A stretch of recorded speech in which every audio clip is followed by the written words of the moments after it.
یہاں پر نہ تو کوئی تم سے ناجائز ٹیکس وصول کیا جائے گا، نہ تمہارے اوپر ظلم ہوگا، نہ تمہارا معاشی استحصال ہوگا، اور یہاں پر مسلمان آپس میں خرید و فروخت کریں گے۔ اب اس کا سب سے بڑا فائدہ جو ہوا وہ یہ ہوا کہ ایک وہ سادہ مسلمان جو کہ دھوکہ کرنا نہیں جانتا تھا، فراڈ کرنا نہیں جانتا تھا، اور وہ معاشی لین دین کے اندر ان صحابہ کرام کی طرح مستحکم نہیں تھا جو کہ باقاعدہ تجار تھے، تو ان کے لیے یہ آسانی ہو گئی کہ وہ خرید و فروخت کرتے جس میں ان کے ساتھ کوئی زیادتی نہیں ہوتی، کوئی مالی ان کے اوپر استحصال نہیں کیا جا رہا ہوتا، ان کے ساتھ کوئی معاشی ظلم نہیں کیا جا رہا ہوتا، اور یہ سارے کے سارے صحابہ کرام اس میں بخوبی ایڈجسٹ ہو گئے۔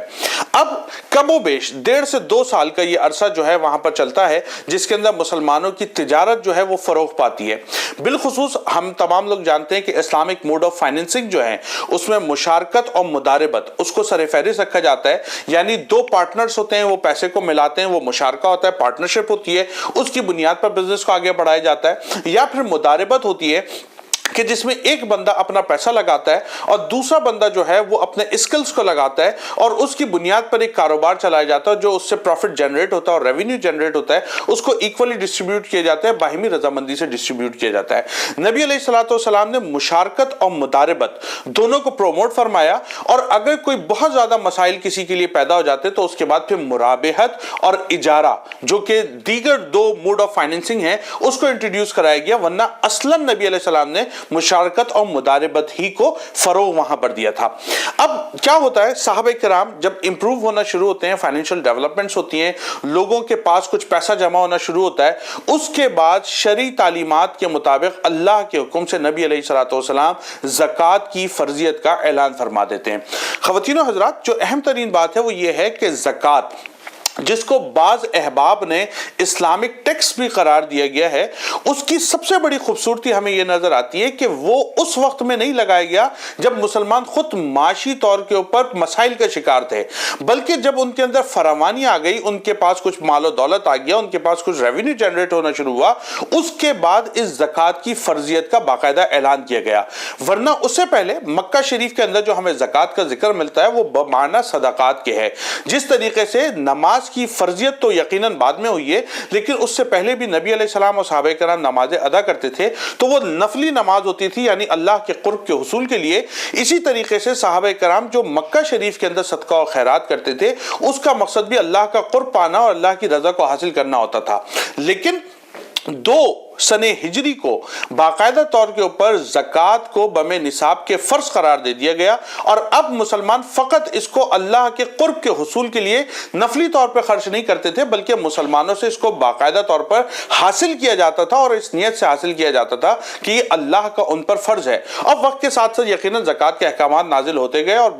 وقت جب نبی علیہ السلام وصال فرماتے ہیں تو زکوٰۃ کے احکامات مکمل طور کے اوپر وہ مدون بھی کیے جا چکے تھے اور تمام لوگوں کے علم کے اندر بھی آ چکے تھے۔ اب ریاست ڈیولپ ہونا شروع ہوتی ہے، ریاست آگے بڑھتی ہے، تو اب نبی علیہ السلام کیونکہ آگے ایکسپیڈیشنز کرنی ہے، دیگر ممالک سے روابط قائم کرنے، ان کے ساتھ معاملات کرنے، اب نبی علیہ السلام بیت المال کا قیام فرماتے ہیں، اور ان صحابہ کرام سے جن کی مالی پوزیشن مستحکم ہو چکی ہے، اب ان سے محصولات کا سلسلہ شروع کیا جاتا ہے، یعنی ان سے کچھ ٹیکسز اور کچھ چیزوں کو حاصل کیا جاتا ہے۔ اب وہ ٹیکسز کیا ہیں، پہلے اس کو سماعت فرما لیجئے۔ نبی علیہ السلام نے ایک تو زکوٰۃ کا نظام باقاعدہ طور پہ قائم فرمایا، جس کے 8 مصارف ہیں جو ہم تمام لوگوں کے علم میں، اور انشاءاللہ آئندہ کی الگ ویڈیوز میں ہم اس کا بھی ذکر کریں گے۔ نبی علیہ السلام زکوٰۃ کے بعد عشر، اس کے نظام کو آپ نے قائم فرمایا۔ عشر کے بعد جو ہے نبی علیہ السلام نے خمس کا کام شروع کیا، خمس کا اصول کیا گیا، خراج حاصل کیا گیا، جزیہ لیا گیا، اس کے علاوہ مال فیہ ہاتھ آیا۔ ارض المملکت یعنی مدینے کی ریاست میں وہ جگہیں جو کہ فارغ اور بیکار پڑی ہوئی تھی، نبی علیہ السلام نے ان کو یوٹیلائز فرمایا، وہاں پر جو سرکاری جانور تھے اور دیگر چیزیں تھیں ان کے استبل وغیرہ بنائے گئے، ان جگہوں کو یوٹیلائز کیا گیا۔ اس کے علاوہ جو عشور کسٹم ڈیوٹیز لگائی گئی ان کے اوپر، جو کہ نان مسلم تجار جو تھے وہ مدینے کی ریاست میں آ کے تجارت کرنا چاہتے تھے، تو نبی علیہ السلام نے ان سے کچھ ٹیکسز کو وصول کرنا شروع کیا۔ اس کے علاوہ صدقات کی پوری ایک فکر تھی جس کو عام کیا گیا، اس کی تبلیغ و ارشاد کی گئی، اور سب سے آخر میں ضرائب باقاعدہ طور کے اوپر ٹیمپریری ٹیکسز کو اجرا کیا گیا۔ جو کہ وقتی طور پر لگائے جاتے تھے اور جیسی پوزیشن مستحکم ہو جاتی تھی ان ٹیکسز کو ختم کر دیا جاتا تھا۔ اس کا مطلب یہ ہوا کہ اگر کسی سے ٹیکس لیا گیا تو وہ عبادت کی نیت کے ساتھ لیا گیا کہ اس کو اجر و ثواب ملے گا، اور اگر کسی سے صدقات کو وصول کیا گیا یا جزیہ اور دیگر چیزیں لی گئیں تو اس کے اندر اس کی اخروی نجات و فائدے کو بھی سامنے رکھا گیا اور اس کے ساتھ یقیناً دنیا کے معاملات کو بھی رکھا گیا۔ اب نبی علیہ السلام جب ان محصولات کو حاصل کرتے ہیں اس کے بعد ادارے کو اسٹرانگ کیا جاتا ہے، اور ادارے کو یعنی بیت المال کو کسی بھی صورت میں مال البیت یعنی گھر کا مال نہیں سمجھا جاتا، بلکہ اس کو اللہ کی رضا کے لیے اس کی مخلوق پر مخلوق کے نفع کے لیے خرچ کیا جاتا ہے۔ تو اب فائدہ کیا ہوتا تھا کہ جو مسلمان مستحکم ہوتے تھے زکوٰۃ فقط انہی سے لی جاتی تھی، ٹیکس فقط انہی سے لیا جاتا تھا۔ ایسا نہیں ہوتا تھا کہ کسی کے اپنے پاس کھانے کو روٹی نہیں ہے لیکن اس سے بھی زکوٰۃ لی جا رہی ہے، جس طرح آج کل ہم دیکھتے ہیں اور لوگ یہ سوال کرتے ہیں بھئی ٹیکس اور زکوٰۃ میں بنیادی فرق کیا ہے؟ تو ٹیکس اور زکوٰۃ کے اندر جو بنیادی فرق یہ ہے کہ زکوٰۃ جو ہے وہ جب نصاب کے مطابق کسی کے پاس مال موجود ہو اور اس پر پورا سال گزر جائے اس کے بعد اس کا اجرا کیا جاتا ہے، جبکہ ٹیکس کا عالم یہ ہے کہ ایک بندہ جس کے پاس کھانے کو روٹی بھی نہ ہو تو اس سے بھی زبردستی جبرن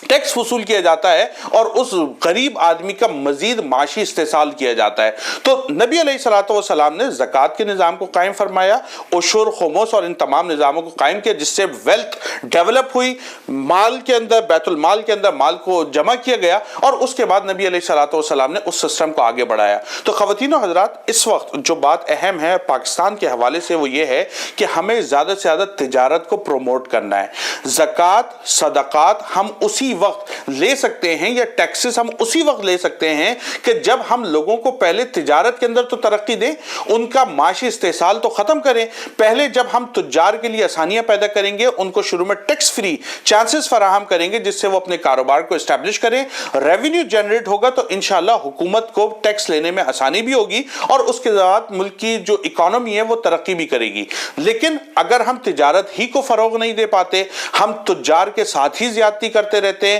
ہم لوگوں کا خون ٹیکسز کی مد میں فقط نچوڑتے رہتے ہیں اور ان کو بدلے کے اندر کوئی آسانیاں فراہم نہیں کرتے، تو پھر یہ ریاست مدینہ کا قانون نہیں ہوگا اور نہ ہی اس سے ملک ترقی کر سکے گا۔ ضرورت اس امر کی ہے کہ ہم لوگوں کے لیے آسانیاں پیدا کریں،